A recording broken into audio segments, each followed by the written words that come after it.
Halo Bu Yustin, Bu Wiwik, Pak Robi, dan teman-teman semuanya. Perkenalkan, nama saya Viola dari kelas 83 nomor absen 23. Nah, di video hari ini saya akan menampilkan proses pembentukan urin dari awal sampai akhir dan bahayanya jika kalian menahan pipis loh. Mungkin banyak kalian yang belum tahu. Nah, tunggu apa lagi? Selamat menyaksikan! Kebelet itu perasaan yang gak enak banget. Tapi kalau kita tahan justru malah bahaya buat tubuh kita loh. Kalian pernah gak sih lagi nonton atau lagi ujian tapi kebelet banget buat ke toilet? Tapi waktu dari toiletnya tutup. Padahal dalam hati kalian udah, kebelet banget sih, gak tahan deh. Rasanya mau ngompol aja. Nah, sampai akhirnya kalian bisa ke toilet, pasti rasanya lega banget. Tapi kalian pernah tahu nggak sih gimana proses pembentukan urin dari awal sampai akhirnya menjadi urin yang kalian keluarin?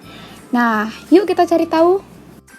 Proses pembentukan urin ini terjadi dalam organ ginjal, tepatnya pada bagian nefron. Untuk bagian nefron sendiri terbagi lagi menjadi dua, yaitu badan Malpighi dan saluran-saluran atau tubuh. Nah, di badan Malpighi ini terbagi lagi menjadi dua bagian, yaitu glomerulus dan kapsula Bowman. Nah, sekarang kita akan memulai perjalanan kita dari sini sampai ke titik finish.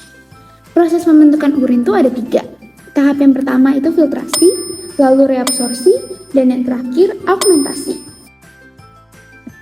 Perjalanan pertama kita yaitu melewati tahap filtrasi atau tahap penyaringan. Dimulai dari darah masuk ke glomerulus. Nah, di situ terjadi penyerapan dan hasilnya berupa darah dan protein.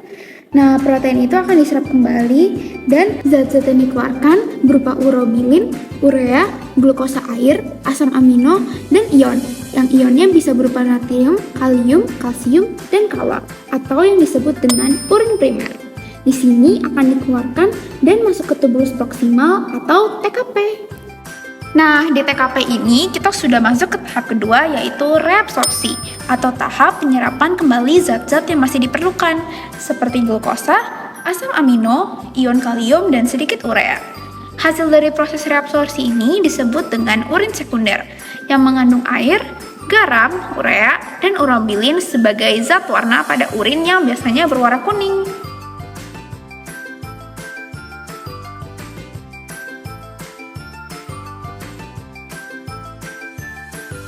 Lalu perjalanan kita masih berlanjut dengan urin yang disalurkan menuju tubulus distal yang di sini terjadi tahap augmentasi atau pengeluaran zat yang tidak diperlukan ke dalam urin sekunder. Nah, di sini air, ion natrium, klor, dan urea masih diserap kembali, sedangkan sisanya akan dikeluarkan berupa urin sesungguhnya. Nah, urin sesungguhnya ini akan keluar dari ginjal lewat kandung kemih.